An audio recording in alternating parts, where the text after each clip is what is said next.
Man, I grew up in a ranch in West Texas. I moved to the Dallas-Fort Worth area when I was about a freshman in high school, right about that time. And I came from a school that had about 35 people in my class. The best two looking girls were my cousins. So when I moved to the Dallas-Fort Worth area, my class had about 750 just in my class. So life got much better. But I came from a school where if you tried out for the football team, you made it because we barely had enough guys to field a football team, to a school that where most of the guys were going to get cut. So, I knew I needed to work out, get a little bigger, a little stronger to make the team and to play sports. So that first summer I lived here, I made friends with this local kid in the neighborhood, and he had a membership at this local gym. Well, I didn't have any money for getting gym membership, so he'd open the back door and I'd slip in. And that was 22 years ago, 23 years ago, and I still have never bought a gym membership.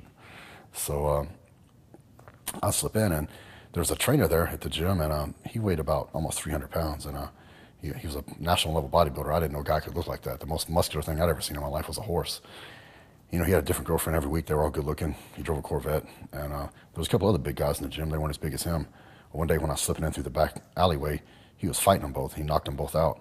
So I slipped back. I got in the gym. I told my buddy, I go, "Hey man, we got to get big, dude." He's like, "Why?" I go, "Dude, we can get chicks, drive badass cars, and kick ass." And he's like, "Yeah, man, let's get big." So when you're 15, you think like that. So we were in there every day, man. We didn't even take a day off. We go in the gym every day. I walked to the gym usually, and so he'd meet me up there, and we trained every day. And we didn't know what we were doing. We trained every body part. We tried to do every exercise we could think of, most of which we weren't doing right. And but we just did everything trying to grow big. So and the whole time we're eating like teenage boys do, which was money junk food. So one day this guy, this bodybuilder came up to me that we were so impressed with, and he said, "Hey," he goes, "why don't you show up tomorrow and I'll show you how to train right?" And I'm like, "All right." So he walks off. My friend goes, "You gonna do it?" I go, "Yeah, I'm gonna do it." He goes, "You're gonna die." I'm like, "Yeah, whatever. I'm gonna show up." And I showed up the next day. He trained me, and I died.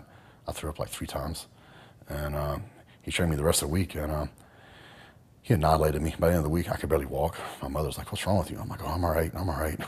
And I could barely walk up the stairs.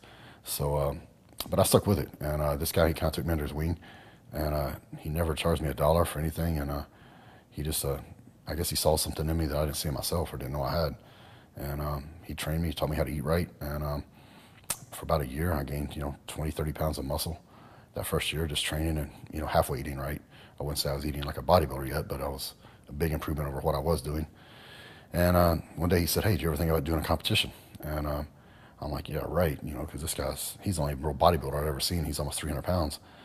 And he took me to a local show that weekend. I saw what the junior division looked like, and I remember leaving going, "Man, I could do this if I trained for it." So he started training me. And he told me, he said, "I'm going to take you to a real gym now." He goes, "Because in the summertime, school was out for the summer."